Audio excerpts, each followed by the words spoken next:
Hello mga kapatid. Magandang araw po sa ating lahat.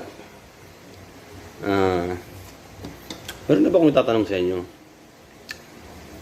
Sa aking mga masugid na mga followers, pati na rin sa hindi mga followers. Baka po may nakakalam sa inyo, patulong naman po ako. Tataka kasi ako. Ang fishbowl ay gawa sa isda. Ang squid balls naman ay gawa sa pusit. Ang kikiam kaya, gawa sa ano? Pero in fairness, masarap siya. Baka na may nakakalam po sa inyo. Patulong naman po ako. Gawa sa ano yung kikiam. Kaya tayo. Juicy siya, juicy. Sarap.